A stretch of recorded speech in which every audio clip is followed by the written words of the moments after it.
What is going on, golf fans? It's your boy Gsluke here with our round 3 live stream for the Charles Schwab Challenge. Gonna break down what you need to know for Showdown and for props tomorrow. So hopefully we can improve on our prop performance. DFS Showdown to this point has been pretty decent, solid ROI in both ends.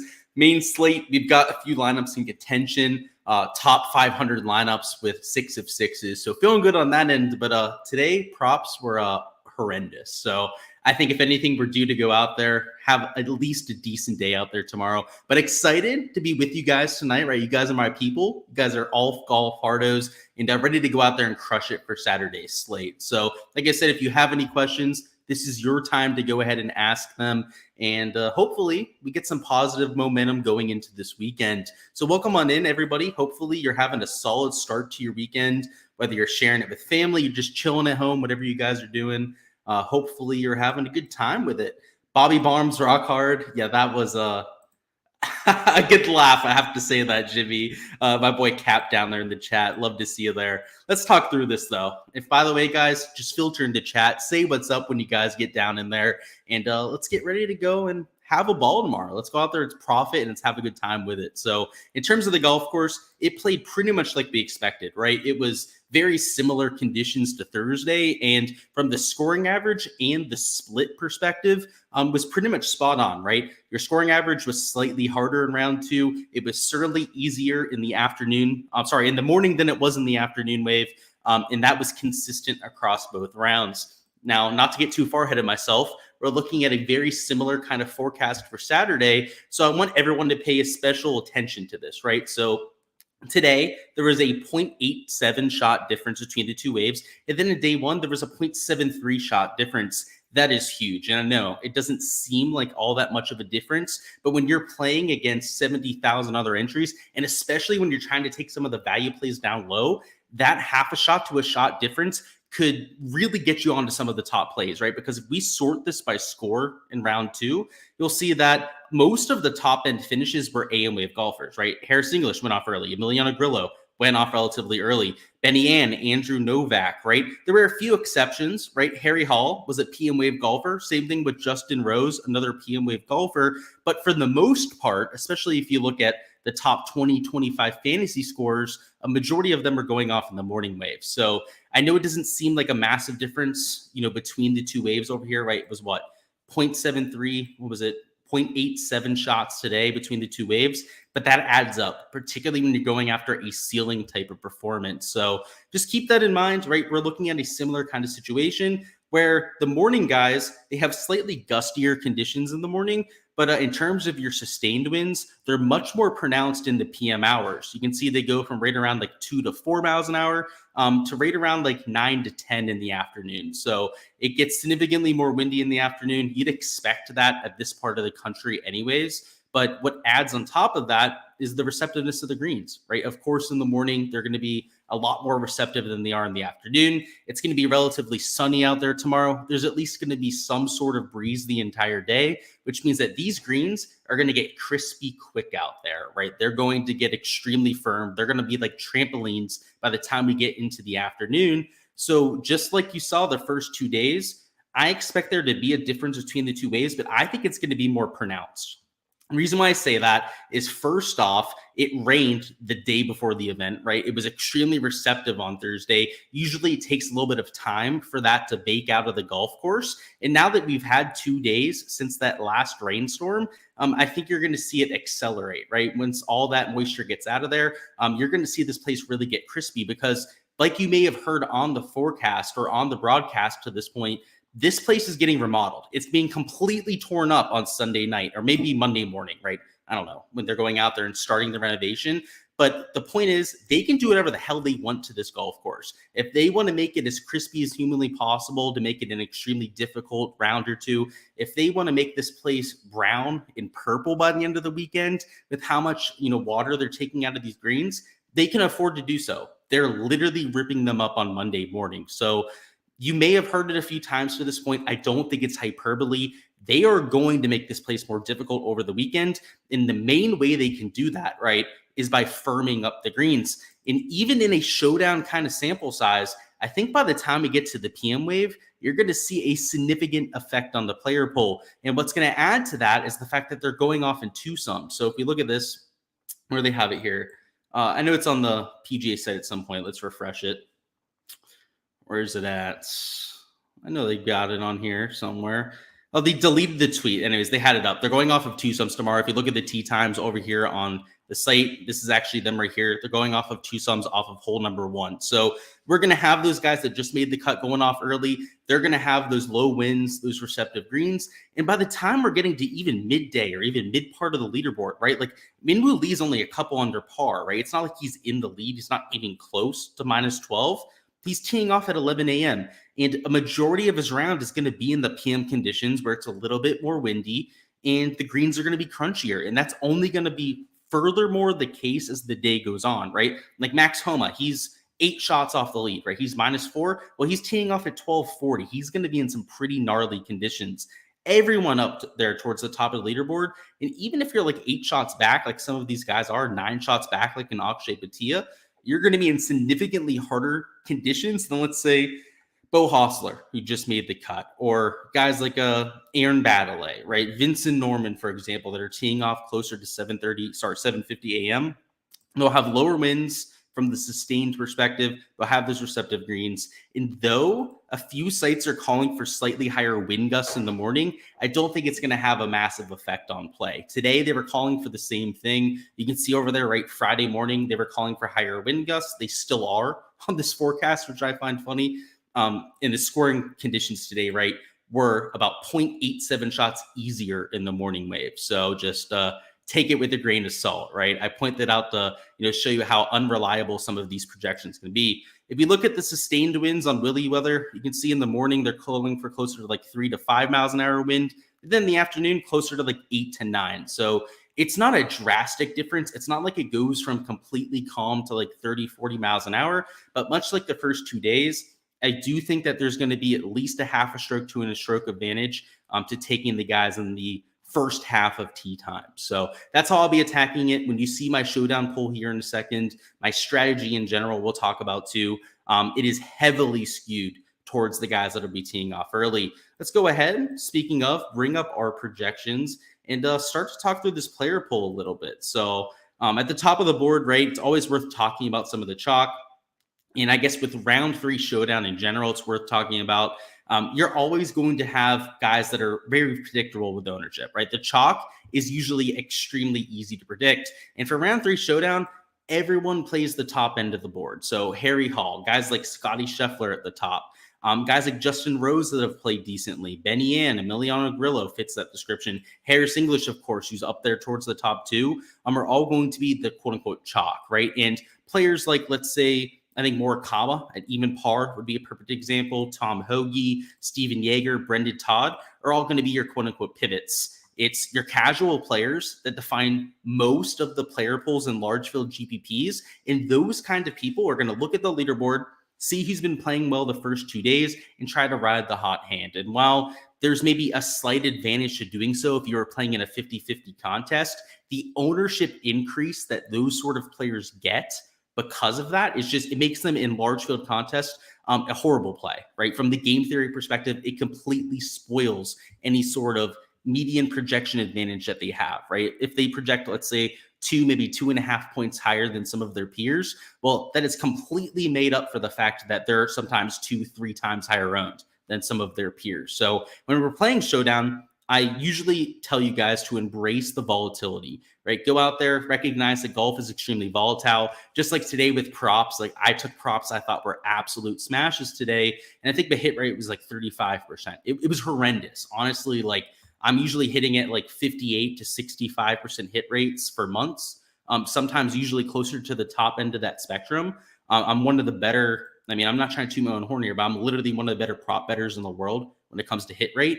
And today I hit 35%. That's just going to happen because of golf, right? This is a volatile sport, right? You had guys like on the live side, for example, like James P.O., Andy Ogletree were shooting like -7, -6 today over there. And then you had like Brooks Koepka who shot over par, right? Now, he was a special example, right? He was partying his ass off this week, right? Kind of doing his own thing.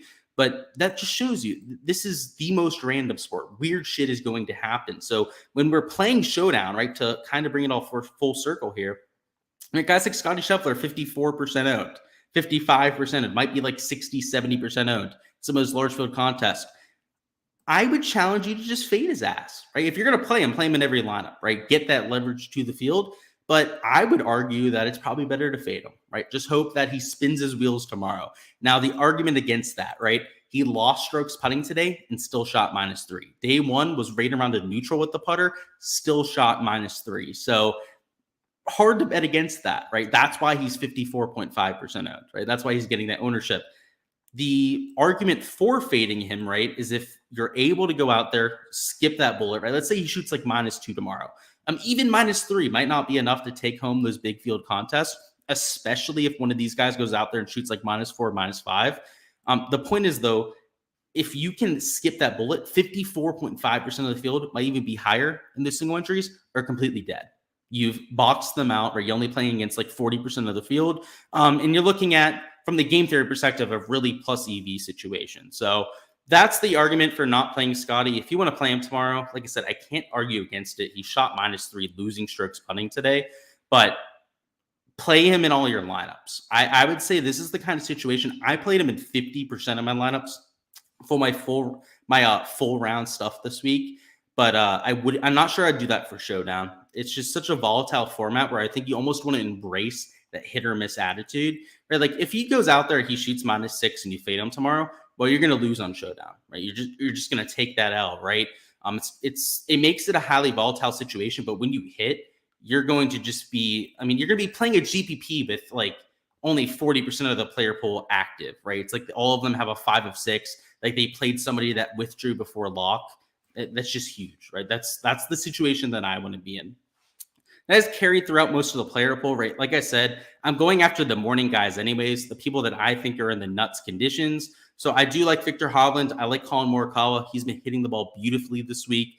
Victor Hovland's looked a little bit off. He's not been that sharp with the ball striking to this point, but he did just gain 10 strokes on approach last week. So I'm not that worried about that, right? I'm expecting that to come around at some point. So I'll play him. They got Ricky Fowler. He lost over 2 strokes putting today. I am certainly expecting that to rebound. Russell Henley, Tom Hoagie, just high upside, relatively low-owned plays that I'm getting to.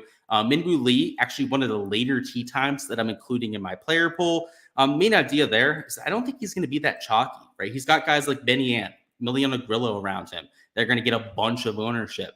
Guys like Harris English, right, that are also going to get a bunch of ownership in that range. The result is that guys like Steven Yeager, Minwoo Lee are going to be much lower owned than they probably should be. So those are the sort of players I'm mixing in the 8K range. Down here in the 7s, I think there's a bunch of chalk that's just real easy fades, right? You're probably not even considering, right, playing Harry Hall tomorrow. He's the fishiest of all fish plays. We've got guys like Ben Griffin that are getting some ownership. I'd probably stay away from him there. We got Carson Young's getting steamed up a little bit, just especially when you get to the bottom of the 7K, definitely in the 6K range. There's no reason to take the chalk, right? All of these players are piss poor at best. They're slapdicks that we're usually fading, maybe playing in like 3% of our lineups when it comes to week long. There's no reason to go crazy on these sort of players, right? If you've got to play them in 10, 15% of your lineups to get leverage, you're probably not playing a good play. You're probably reaching a little bit, right? So my advice would be down low. Even in the low 7s, just take guys that are sub 5%, right? So it's a JJ Spawn, it's a Matthew Neesmith, maybe it's a Ben Martin out there. He's only 5% owned. Like I can play 10% Ben Martin. I'm okay with that, right? But if you tell me I got to play 18 to 20% of Carson Young, yeah, right. 0 shot. That's ridiculous, right? Let's see. Robbie Shelton, right? He's 11% owned. You get somebody I got to play 25% or 20% Robbie Shelton to get leverage. Yeah, right. That's not happening. Let's see. Austin Eckert, I got to play 20% to get leverage. That's not happening. Andrew Novak, same thing, right? It's just ridiculous. So I'm not telling you to play the guys that are all 0.2% owned, 0.5% owned. I'm just telling you to take guys that are reasonable with their ownership, right? Especially for somebody like me that's playing 150 lineups.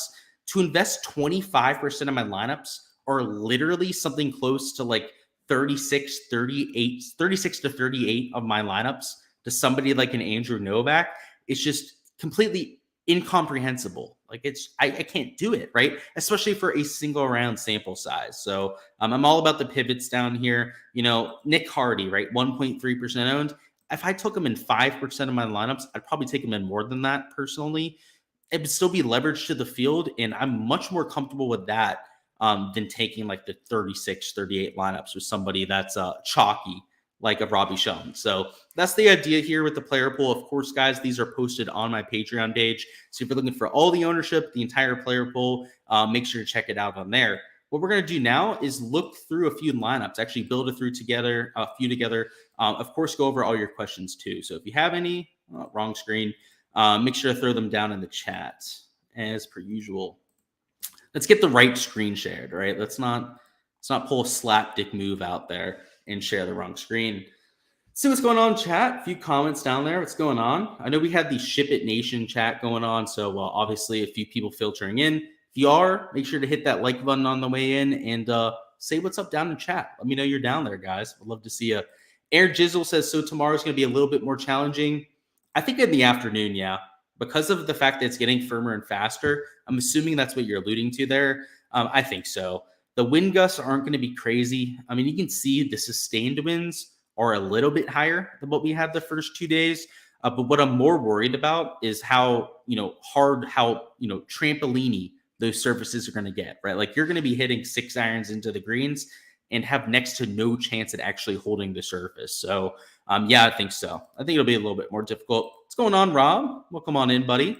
What's going on? Antonio says, yo, Luke, what's up, bro? Our boy Ricky made a birdie on 18 to win you 200. There you go. I love my boy BDR. I'm a huge fan as well, so love it. And he was against Tommy Boy and Tommy Hoagie. Yeah, Tommy Fleetwood, pretty horrible day. Tom Hoagie, not the best day either. So, yeah, you had the battle of the slappies there, right? 3 guys that all shot over par. Luckily, Ricky was the worst of the bunch for you. So love to see that. But more importantly, he made the cut, right? We get to see him play the next 2 days. That'll be clutch. Immelman said they're not going to water the greens because they're tearing this course down on Monday. Yeah, I agree with you. I do think they're going to do that. I think if you're looking at winners, if you're trying to find like some of those top 5, top 10 bets, around the green is huge, right? Trying to find guys that can save par. For Showdown, right? Like what we're talking about right now, I'm not sure if I'm as worried about that, right? We're looking for guys that can make birdies. So around the green would be great to hold together a bogey-free round, but maybe more important from the outright betting perspective. Air Jizzle says, do you think Fowler can get under strokes in the AM? I'm not sure what the strokes line is, so we'll have to take a look at that here in a few minutes. But that's a good question. I haven't seen any of the props yet. Spieth is killing games so far. Got to turn it around. I agree, man. I'm a big Spieth fan myself, probably the biggest in the world. So, yeah, unfortunate to see, but he didn't have his stuff. He wasn't going to win regardless. So, I think for his long-term outlook, it's probably a good thing he missed the cut. He'll be able to rest up a little bit more. He's taken off the next few weeks anyways, so he'll be able to get that wrist back to 100%. I'm not saying that's the reason he missed the cut this week, but there's definitely a chance that it was, right? I mean, we don't know how much it was affecting him. He wasn't grabbing it after every single shot, but we know he was practicing less. We know that maybe there was a little bit of discomfort there, right? If he was wrapping it for every single round. So I don't know. Long term, I think it might be the best thing for him to get him out there, right? Get him a little bit of extra rest. But selfishly, I wish we were seeing him play in another 2 days. And I wish we could bet on him because I'm sure the lines would be a little disrespectful after he played. Somebody robbed Underdog, no props yet. I wonder what they got him on. I know Prize Picks posted a bunch of par or better props at 18. So obviously, if you just hammered unders, it would be an automatic win. So I know Prize Picks might be hurting a little bit, but Underdog, that's music to my ears. We have Monday who says, do you like to favor guys who barely made the cut? Yeah, I do, but it's mostly from the weather perspective. So kind of like what I was just saying, right? Like the morning guys are going to have more receptive greens. They're also going to have slightly lower sustained winds than the afternoon. Wind gusts look like they're going to be pretty high all day. Like you're going to get like a few gusts that come through, shake things up. But from the sustained winds perspective and the receptiveness perspective, morning wave, is the way to go. It's looking like they're going to get the best draw out there. So I like the guys that are, just made the cut because they'll be out early, but also because they're lower owned, right? If you saw the ownership numbers before, most of those players were in the top, the bottom like 20, maybe 25% of ownership. It's a double-edged sword, right? Better conditions, lower ownership, makes them a great play in those large field tournaments. You really think Hall's going to come close to his line at 69.5? I think he's going to go over. Honestly, he's not used to being in contention.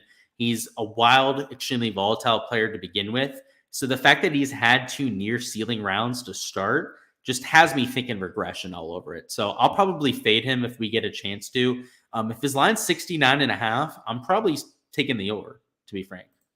How much variance would you use on an optimizer? So yeah, I'm not a huge variance guy personally. So so I play 150 lineups, right? Most contests, regardless of DFS site, right? You're at a max of 150 lineups. In my opinion, you don't need variance until you start to have like thousands of lineups. And if you're playing thousands of lineups, you're maxing multiple GPPs, right? So that would be like the Chipotles of the world, the Papa Gates of the world, right? The Mock Lovins of the world that are going out there and playing literally thousands of different lineups. That's where I think variance comes in. With 150 different lineups, you can very easily manage it. Like if you're playing 35 to 40 players for a main slate pool, like that's usually what my pool looks like week to week, like 35 to 40 players for 150 lineups. You can manage that yourself. Like it's not that difficult. I don't think you have to add that variance in yourself. If you're playing 1,000 lineups and you have like an 80 player pool, which if you're playing 1,000 lineups, you probably have 80 players in that kind of pool. You literally have to open it up that much to make that many lineups. You're probably adding in variance so that your optimizer can get to those outcomes. So I think that is a very nuanced subject. And I think that only people that are entering thousands of lineups have to worry about it, frankly. So I don't think you should worry about it unless you're one of those people. Antonio says, would you bet Scotty at 330 to win this thing? Probably. I probably would. I mean, he played fantastically. If you're asking about the shots gained, he lost strokes putting today and shot -3. Like, I think that's probably enough right there, but I'll show you the shots gained metrics. He gained off the tee, gained on approach, gained around the green, and then lost putting, right? Kind of like you'd expect. Gained 5.5 tee to green, ended up about 3.5 strokes up total. So I would expect that again at the very least. I mean, he's going to gain a bunch off the tee in this kind of field. He's going to gain with the approach play. He only made 3 birdies today, right? He was perfect. He was bogey free. But at this kind of course, he's so familiar on this kind of track. Like, by the way, I have to say, there's certain like around the green specialists that I'm starting to model. I'm starting to track in some of my modeling I'm doing. Scotty Scheffler, when you have shaved courses around the green, so that would be like, instead of there being deep rough around the green, right, where you're trying to like hack out of it and get it on the surface, like what you have at Colonial here is shaved off areas, right? It's all fairway around the green.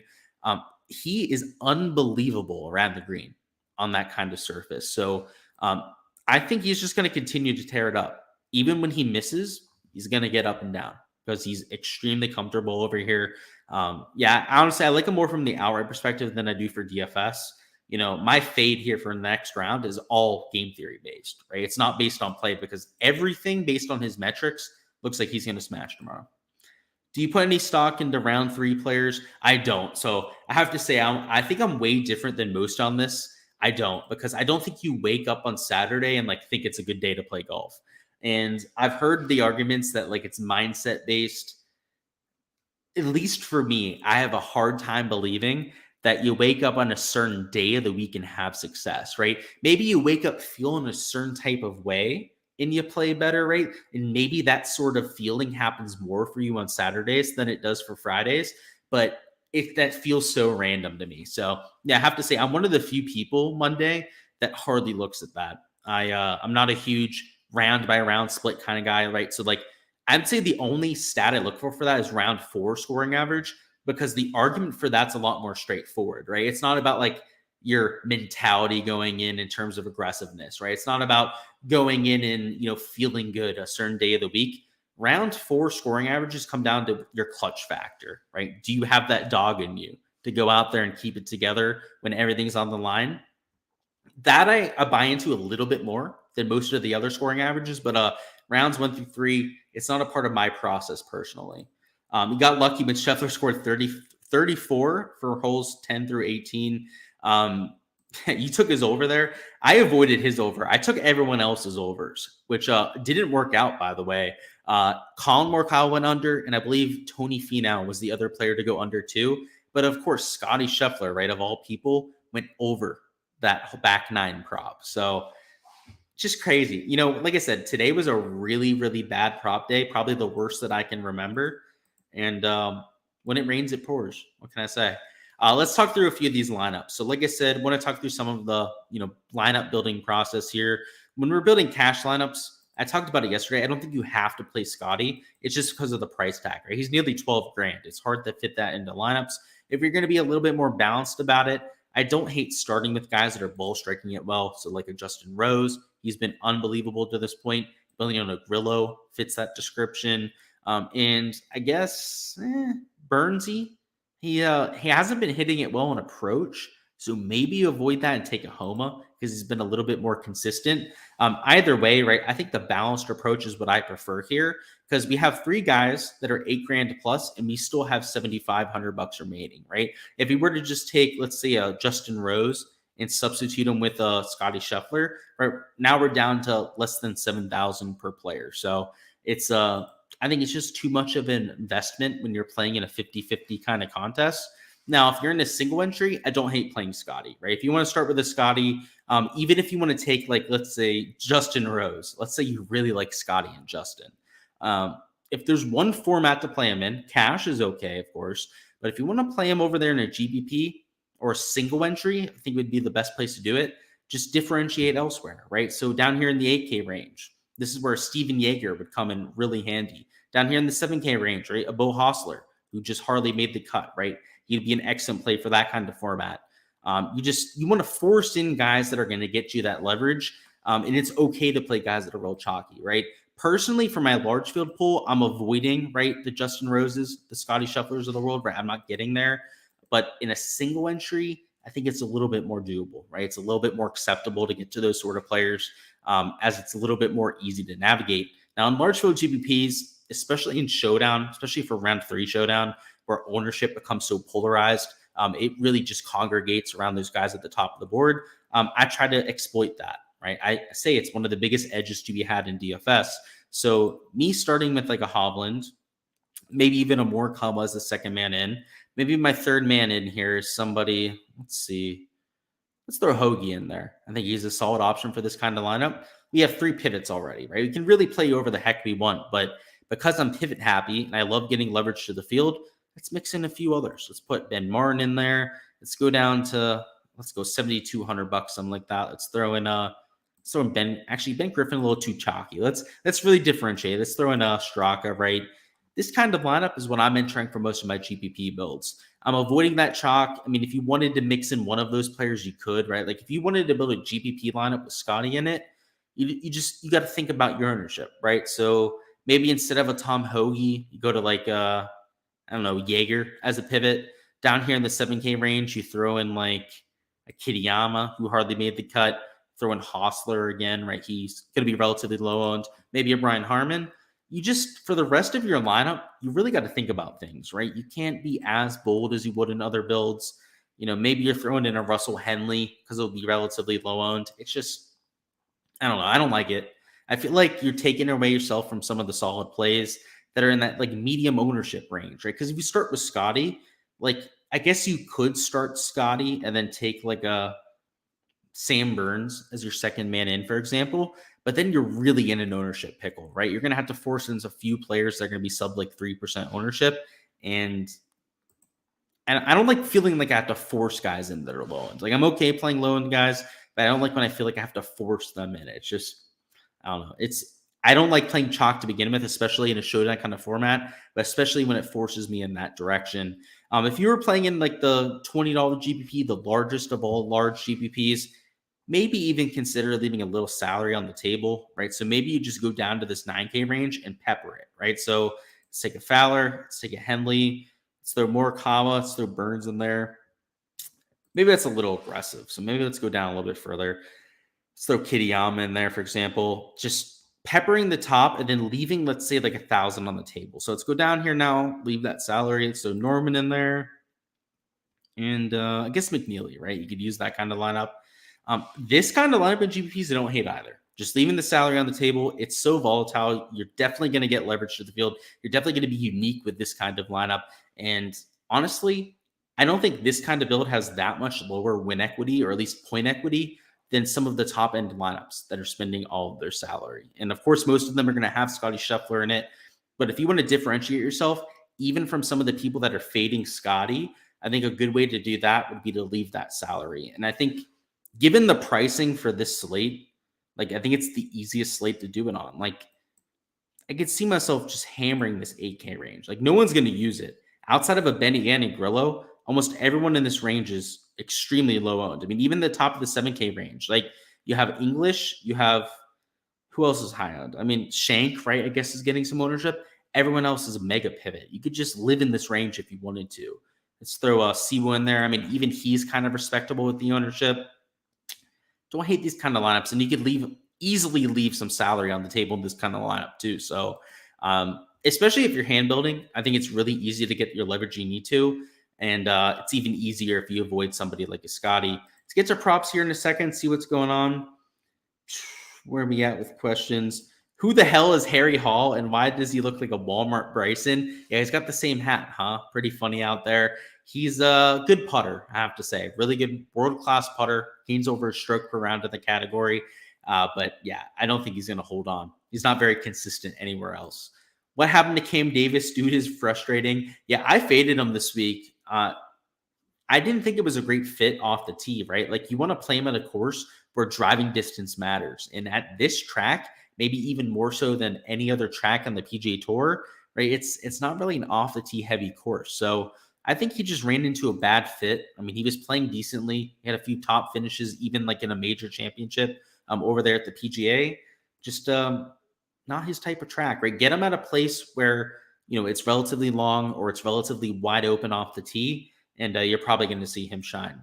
In terms of props, let's see if they've dropped any boards yet. I'm imagining they have. I've been stalling long enough that they've got to post something at this point. And they have. Okay, there we go. We got a prize picks board. Let's see what we got on Underdog. Any board yet? That's surprising. Prize picks posted before Underdog. That usually does not happen. Unless he did No House Advantage catch up. They have not yet. So it's just prize picks for right now. Okay. So they're suckering us in. Again, prize picks, scam picks, whatever you want to call them. Never usually my cup of tea. And it looks like a very similar board to today. Got guys at 3 this time, though, instead of 3.5. So I like that for Ricky. I don't know. I like the pricing here. Okay, so it feels a little bit more fair. I got cooked today taking a lot of overs at 3.5, but a lot of the guys that didn't hit, right, were getting to 3 birdies. So I think the way they priced it makes sense, right? Some of the lower birdie percentage players like a Harmon, a Hoagie, for example, got lowered, right? And Adam Shank, Batia are only at 3 birdies this time around. It seems fair. I would definitely not be slamming unders on those sort of players. If anything, I'd be thinking about their overs. So let's take a look at strokes now. Looks very similar to today. Yeah, like the strokes board was not off today. Strokes board was spot on. You definitely could have taken unders. The issue is the birdies are better.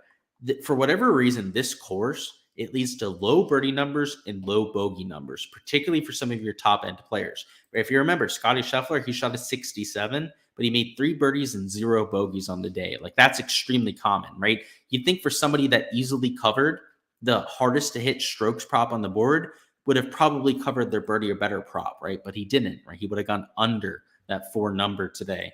So I hate to say that I like the strokes prop stuff more, but for your elite tier players, I think I do, right? So like the Scotty Schefflers of the world, the Max Homos, the Victor Hovlands, that sort of thing.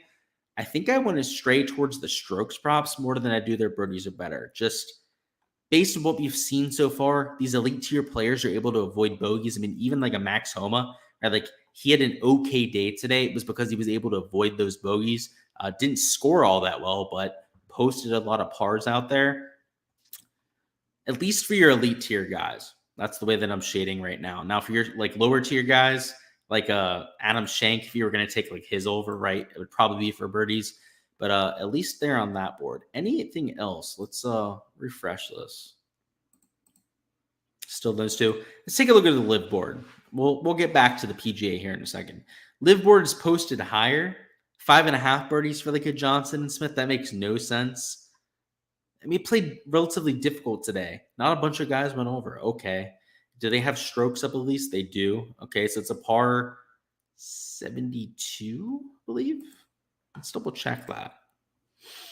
Probably not the worst idea, huh? Double check that. Yeah, par 72. Thought so. And they played a stroke under par. So played to a par 71. They've got a bunch of guys half a stroke under par. They've got guys over par. Or I should say over the par for the course, right? The par for the course is 71, including the scoring average is what I'm saying. I don't know. I don't hate the strokes board for live. I'm going to do some research. I'm going to look into some of the stats from today. I think that's the important part with live is I feel like people think there's no stats to go off of. There are. Live posts on their media site the greens regulation, the fairway averages, the average putts per round, and that sort of thing. I'm going to take a look at that because if there's some of these lower tier guys, maybe it's a stint. I mean, I don't know off the top of my head, right? I watched the coverage today, but don't get to see every shot. Maybe Stenson hit the ball really well in approach today. Like 71.5 strokes. That's essentially worse than the scoring average today, right? And if he was a good approach player, I'd probably play him for the under. Same thing with anybody up here. I know Kevin Na had a really good round. Like, I have to keep an eye on his approach play. Harold Varner III, he had a really good round. I know he's got to shoot 2 under par to hit, but based on his form, it's probably not the worst idea. Brooks Koepka, he's got the hangover over. Maybe he can go out there and have some success. Let's see. Does Underdog want to post their boards? Because I kind of want to compare them, right? I like doing so. And I feel like they're waiting for me to talk about these props before I post. Because I know they watch my content. I know Red Mamba out there is a subscriber. So I don't want to give him the nuts before he posts the board, right? I want to make sure I can compare him. Let's see what's going on in chat. See if there's any questions. Walmart version of Bryson. It's accurate, though. It really is. Like, he's got the same sort of hat. He plays the same kind of way. He's like long off the tee and has a good putter. He's like the Wish.com version of Bryson. We'll say that. I think the Wish.com is a better version because like Walmart's at least like, decent quality. The Wish.com version, it's going to fall apart after a few uses, right? And Harry Hall, after the first 2 rounds, we know he's probably going to fall apart, right? So maybe it's the Wish.com version. Thoughts on Sam Stevens? I like him. I don't know if he's a good play for Showdown. I like him in general. I think he's got a high pedigree going forward. But let's take a look at the shots gained, right? Let's take a look at how he got it done today, right? Not just what he did, but how he got it done. He gained 2 strokes putting and lost strokes on approach. Yeah, I'm going to have to stay away for Showdown. I mean, I think he's a high pedigree player, like I was saying. I think you're going to see him at least retain his tour card this year. Next year, maybe he takes that step forward. Who knows? He's a guy to at least keep an eye on for that kind of conversation. But yeah, no, the approach play was not ideal today, so I'd probably avoid for Showdown. Have they tweeted out the pin locations? Good question. So I have PGA Tour comms up here. Let's see if they have, because if they have, we'll take a look. Doesn't look like it. They've got the tee times up, which we looked at a little bit earlier, but no pin sheet yet, unfortunately. You're new to prop sites. Is generally more winning to bet against? Is it generally more winning to bet against birdie unders, score overs, etc. than players? I wouldn't say so. It's all dependent on conditions. Golf is extremely correlated. So when you're going out there and you're betting golf, I think it's all about your read of the course. So today, for example, I'm going to throw myself under the bus here a little bit, right? My read was horrible. I thought that perhaps it set it up a little easier. I think that's what I was hoping for. I think it was wishful thinking, to be frank with you. We've seen the tour in the past. Take it easy on these players, right? Go out there, Players Championship, set up a par 4 at 250 yards, for example. And today, they made it hard on them, right? In fact, they actually made the hard golf course more difficult for round 2 than it was in round 1. And based on history, I didn't think that was the case. Like especially before they make the cut. A lot of times they take it easy on players, right? So over here in Prize Picks, Underdog, I got murdered today, right? My read was incorrect. I think the edge when it comes to golf is all about reading the golf course, all about the weather, attacking the right tee times for players, attacking just the right direction with players. Because if you scattershot a board and you have a good read on the golf course, you're going to win money by default, right? And sure, you're going to get a few guys wrong. We'll say there's guys in shitty conditions that play well, or guys that are in the nuts conditions, right? That go out there and shoot a 75. That'll happen. But at least for me, a lot of my profit has just been on reading the conditions, looking at weather, so on and so forth.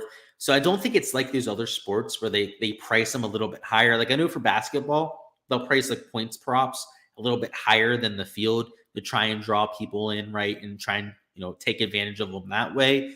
I'm sure you're talking about hockey there, right? With us, our NFL season, you're saying, with like some of those props.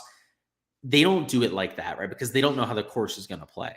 Unlike a lot of those matchups in football. Might need to push back our meeting. Your buddy hit a hole-in-one this afternoon. All right, man. Let me know. Just message me on Discord, bro. By the way, guys, me and T. Swinney down there are working on something pretty sweet that it's going to benefit all of you someday. So, hey, if our meeting has to get pushed back, man, it has to get pushed back. But the community is going to benefit from it someday. That's for damn sure. You actually hit one of your slips for golf? Yeah, I think I hit 2. The thing is, Jizzle, I entered like 20. So it wasn't like I entered like 4 or 5 and hit 2. It was like I entered like 20 and hit 2. So what a guy with guys like Finau, Sanjay, Spieth, and Fleetwood. Yeah, if you saw my tweet for this, like talking about it on Twitter, I was like, if you had Spieth, Fleetwood, any of those chalky guys that missed the cut, well, welcome to the club, right? I think everyone had at least somebody that missed the cut this week. I don't think anyone was exempt from that carnage, and I kind of like it. You're right, Gust. Right? Actually, let's take a look at cut sweats. Right? How about that? Because the good old cut sweats view when it's this kind of week, I think, is especially appropriate. It was a good old carnage, like you said. So this is cut sweats. This is the latest little tweet. The 6 of 6 percentage in the contest I'm in is this little purple one here. So the second one over, it is like 6%, right? My 6 of 6 percentage is 12%. So it's double the field. It's pretty good. I feel pretty good about that, right? The issue is I played Spieth, right? I played Sanjay M this week. I played Spieth in 40% of my lineups. I played Sanjay in 40% of my lineups.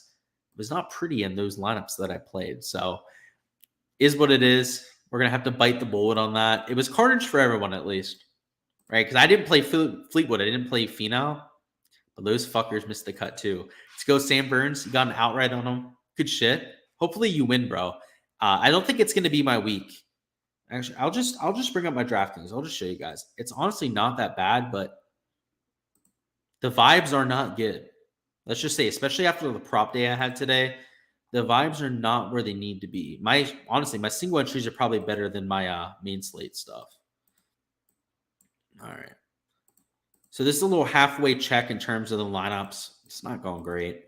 Our best lineup's in 33rd, but it has a missed cut in it, right? So our best lineup has a Sanjay M missed cut. So it's a 5 of 6.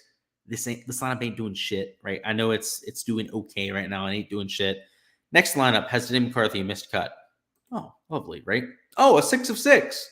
We did get a 6 of 6, right? Okay. This lineup has potential. It's got Justin Suh in it. A couple guys, especially the value plays towards the top, and then 3 studs that are at least in touch with the lead. So I like that. Another 5 of 6. Another 6 of 6. Okay. Don't love what I'm seeing with Henley, but maybe he turns it around. Another 5 of 6. Another 6 of 6. So we've got lineups. We've got 6 of 6s. Right, if we go through this, there's a bunch of them here, right? We can keep going too. There's a bunch. You like to see this, right? We go through this, we see these bunch of 6 of 6s. Like we at least have chances this week, right? We have Harry Hall in some lineups, as you can see, Adam Shank, but we'll have to see. Who knows? Maybe it's a good weekend, maybe it's not. Obviously hoping for a good weekend. Is Carson Young the next best player on tour? No, he's not. He's just having a good week, man. He had a good week at the U.S. Open qualifier. He's played well the last 2 weeks. I think this might be his last hurrah. Honestly, Antonio, he's going to be like $8,000 the next time he plays, especially if it's a weak field event. He's going to be chalky, and I'll have 0%. I won't have him. I'm playing him this week. I love him, that's for sure. I hope he plays well, but won't have him next time around. Do you have any U.S. Open or Open Championship futures? I don't, but I'll give you a few ideas right now. Give me a second. I'll bring up Odds Checker for you, and I'll at least give you a few ideas because I've given it thought, but no, I have not actually fired on any of those yet. But I'll give you my first take on it at the very least, especially at the U.S. Open. If you guys haven't heard yet, I'll be at the U.S. Open in person. So I'll be going there for the entire week. I'll actually be getting there on Tuesday morning. I'll be checking into my Airbnb, enjoying the area on Tuesday and Wednesday, actually going to the practice round on Wednesday. And we'll have boots from the ground action the entire week. So I'm looking forward to it. From my understanding, this is a shorter U.S. Open track, but it's going to have really deep rough. It's going to be all about the approach play. When I'm building models, at least this far out, it's literally all approach play. So I don't hate the idea of like Colin Morikawa, like 25-1. Like, honestly, he's probably going to be like 30-1 that week when we get to it. But like, it's that kind of player I don't hate. I mean, Hideki, he can get nuclear hot with the irons. I don't know. At least for futures, I feel like these numbers aren't great. I feel like you might get better numbers the actual week of. Let's take a look at the Open Championship. So the Open Championship is at Royal Melbourne. That's an off-the-tee heavy course, at least for Open Championships. So perhaps there's a few values. Look at that. Rory's number one, of course, because he fucking won the last time. Who could have fucking thought they put Rory at number one?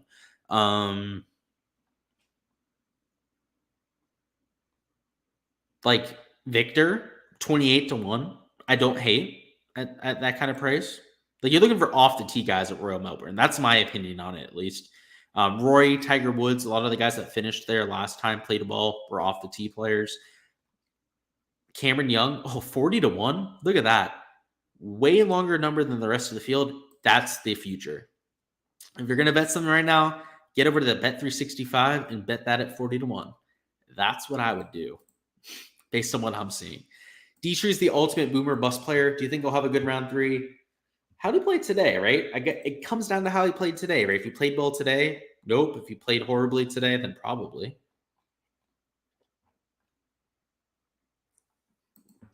Probably not, right? He played -2 today. He made like 5 birdies on the day. Now he'll probably suck because he's that boomer bust kind of player. Gsluke DFS. I'll throw it down in chat for you. How's that sound? We'll make it real easy for you to follow it. There you go. Here you are, Glossman. Down in chat. You'll bounce back. I hope so. That'd be sweet. You have the force. Love it. Apparently, Burns is working on a new swing. It looks like Sanjay M is too. I know somebody mentioned it down in my Discord, but yeah, Sanjay M's backswing is certainly different than it was before. It looks like it's shallowed out a lot more than it was before. So rather than being really steep and then pausing at the top, he's doing the same kind of pause, but he's shallowing it out a little bit more. So I don't know how I feel about that. What's up, Lukey? Got a... Do you think Harry Hall will have a good meal? Who knows, man? He's the Wish.com version of Bryson. He like rose over 18.5 greens. Yeah, hey, you must have had like 10 too many beers. Cheers to you, boss, man. I've had a few myself, but I think you've had like 3 or 4 times more than me, frankly. Am I excited for the Memorial? I am. It'll be fun. It's carnage every single year. And it's a good major championship type of test. That's not a major championship, right? So I like it. Give Harry Hall a blood test. I'm not against it. The guy looks like he's on one right now. He's off a bean, right? Did we get a board drop over here in Underdog? I guess that's the question, huh? No? Yes? No? No. Fantastic. Okay, so I guess all we have to talk about here is prize picks. It's only birdies are better strokes. And I'm gonna give you guys something, right? I'm gonna cook up something for you guys here. But after today, right, we're gonna make sure it's something good. We're not just gonna throw something in here because I did enough donating today for the entire week to be frank with you. I did enough of that. We're over the whole donating thing. Don't hate the guys at 3, right? I pointed that out before, like a Tom Hoagie teeing off early. Ricky Fowler, especially, like I don't hate that. Like those are the 2 props that are sticking out the most. They have an early enough tee time. They have that push equity at 3. Like, sign that direction. These strokes props, though, like I said, the strokes props I kind of like a little bit more. So for Ricky, he's 69.5. That's I'm looking at the wrong guy there. I'm fucking shot. Do they even have a Ricky? They do. He's 69. Oh, fuck that. No. Three birdies probably better than the 69 strokes. And then Tom Hoagie, was he 69.5? Yeah, that makes sense. Ugh. I'm not gonna lie. I kind of want to see the green and regulation board. Like I feel like there's better value to be had. But as of right now, these guys at 3 birdies, I mean, your average today, let's add it up together, right? All right, I'm going to add these up in my head. So I'm not going to say this out loud. It'll be silent for the next like 20, 30 seconds. Deal with it.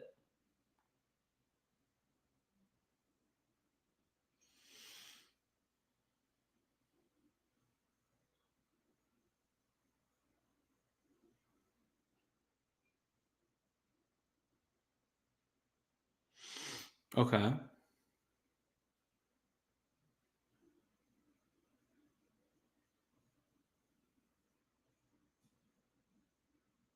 All right, so we had a 2.76 birdie or better average. Sorry for the dead silence there. I'm sure that probably put a few people off, but I had to add those up in my head. So we're going to talk during that. Still less than a 3 birdie or better average. So these guys at 3 birdies, I think they're fair, right? Like a Ricky Fowler, Tom Hoagie, much better than your average player.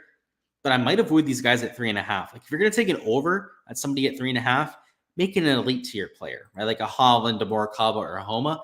My worries with at least Homa, maybe even Hovland out of the bunch here, is that they're in like the middle to latter half of tee times, right? Especially Homa, right? He's the latter half tee time. So if you were going to take anyone at 3.5, like these 2 for overs, they're probably not the worst idea. But at 3 birdies, 2 early tee times, like this feels like the best spot to get to. They're going to project for at least 3 birdies. They get the weather edge to add them over the top. And then worst case, right at 3 birdies, they're pushing for us, right? It's like, it'd be great to get the 4 for the over, but 3, especially on prize picks where you get paid 1.5x for a hit and a push, probably not the worst situation to be in. So let's see. Can I actually add this on here? Probably hit my limit.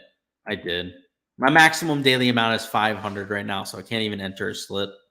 If I could enter it, I would enter the Hoagie and Fowler slips there. And honestly, I'd probably enter this Hovland and Morikawa one too at 3.5. They're going to project for at least like 4 birdies on a slate like tomorrow. And I think there's solid value to be had. You guys are trolling me about me adding up the numbers. Like I said, I'll just say this. I'm an electrical engineer by trade. I can do calculus in my head, but boy, do I look goofy when I'm doing calculus in my head. I look like a complete fucking psycho, I'm sure. The course fits Piercy perfectly. I have no idea. I don't know what kind of course Piercy fits well. He's just not that good of a golfer. Austin will be at the U.S. Open. What do you expect to gain that'll help fantasy? I mean, I'll see it on Wednesday. I mean, I'll know exactly how long the rough is, how firm the greens are.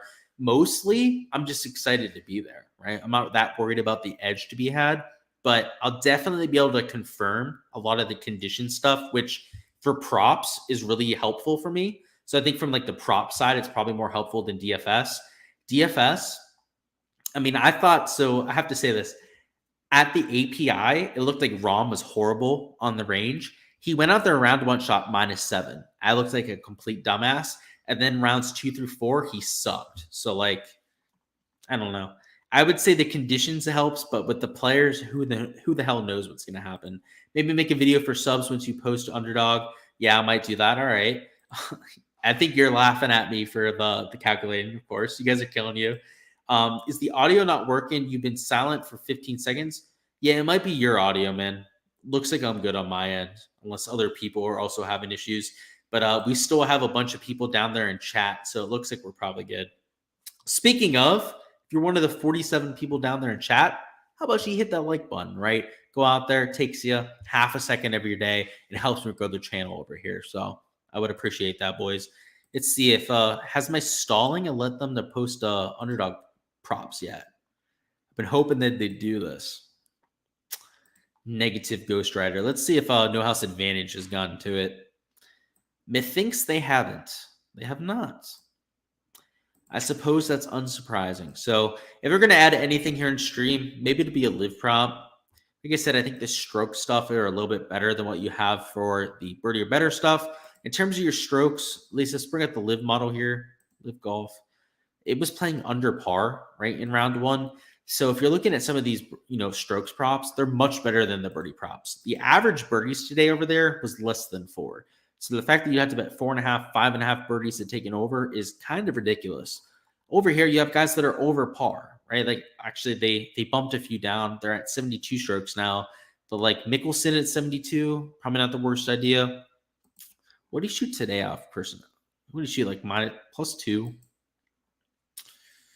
I'm feeling he's going to improve on that. Let's see his par 5 performance. He made a bogey on one par 5. He parred one. He was able to birdie 2 of them. So, let's avoid Mickelson for right now. Let's find Stenson's numbers. Actually, speaking of, let me see if I can find the live golf stats. I told you guys about those before. They're a thing. If I can bring them up, be a huge advantage. If not, it's going to be for the guys in Patreon. We'll be able to do that, but we'll see. I can see if I can find the Live Golf Media page. I'm sure they have it here somewhere. They've been trying to make it more accessible for people, so we'll have to see if they've done a good job about it.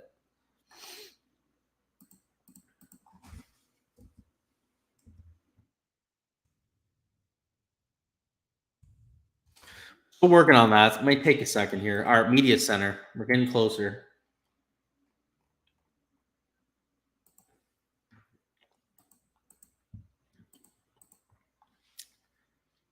We're getting a lot closer now. Okay. Stats by event.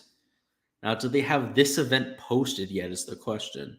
They don't. They have Tulsa uploaded, but not what we've got for this week. So now the question is whether we can find the Dropbox for this week. Okay, so it's Live Washington, D.C. I've done this before. I've found it before for the current event. So we're gonna do our best to find it. Unplug my mic. No, we're good. Sweet. Ooh, we might have found. That's not it. Might be shit out of luck, guys. It looks like they're locking you out of the current stats unless you're a media member. Unless you actually register for credentials. That's unfortunate. I'm still going to dig. Let's see. They used to post these all on Dropbox. And the funny thing was, guys, they used to post them on an unrestricted Dropbox. So you could just, no matter who you were, just Google them, bring up the stats, and then download them off of Dropbox. The issue is, obviously, now they're putting them behind, a media credential paywall, or at least the security that they have for that, right? They're at least making you sign up to be a media member. Let's see if we can find the backwards link. That would be clutch, wouldn't it?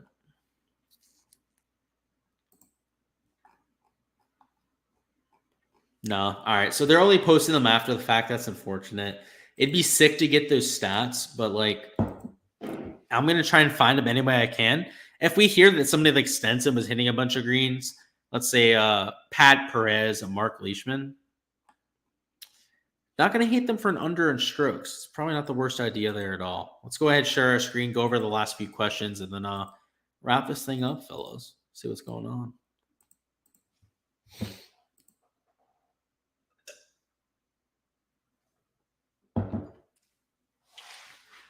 Given your electrical engineering background, do you think English will bring the amperage tomorrow? Bring the current tomorrow? I don't think so. I think he's going to be a short circuit out there. I think you might see him flame out a little bit, shoot a few over par, kind of work himself out of contention. Yeah, I think he's got a blackout written all over him. You're missing something. The prop sites pay 3-1 on actual 3-1 odds, and the lines are weak.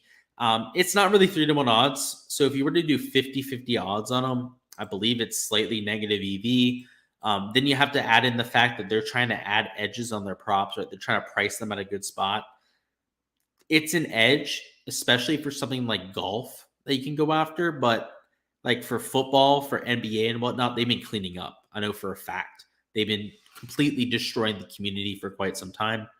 I'm sipping on, it's a Pepsi and whiskey, actually. It's horrible. It's nasty. That's why I haven't been sipping it that much. Any codes or anything like that? I do on Thrive. If you guys follow that, I do on Draftkings too. But I'm working on that, Antonio. If we get a few companies that want to sponsor the show here, well, they've got a free agent here willing to work with them. So they'll have to come to me, I guess, and we'll set up something like that. But until next time, guys, best of luck with all of your lineups. We're going to go ahead and cut it off here. I've got a lot of prop analysis to do. I think if you're taking props for tomorrow, there's overs and unders to be taken, right? If they're going to post Underdog, if they're going to post no house advantage slips that are very similar to what we have on Prize Picks, it seems like a relatively fair board. There's going to be guys that are in form you want to take for advantageous stats. And then there's probably guys that are playing under their baseline for T to green that you want to take for under. So it's shaping up to be, we had a horrible day in props today. Probably not the biggest edge for props tomorrow, but perhaps we could squeeze out some of that value and find a couple big slips, right? Especially on Prize Picks where you get that extra payout. Maybe we can make that work for us here. So last question, House versus Scotty, who wins? The House. And I have to say, I think Data Golf agrees. Let's confirm that, right? Does Data Golf agree? They do, right? They've got Scheffler at 20.1% to win this event. We'll take the House. And I don't think it's going to be Harry Hall. I don't think it's going to be a Harry English of the world that luck sacked a hole-in-one today. You know who's going to win this event? Ben Griffin's going to win this event. You heard it here first, boys. So until then, guys, best of luck with all your lineups, any of your outright bets that you're going with, and may Ben Griffin win the Charles Schwab Challenge.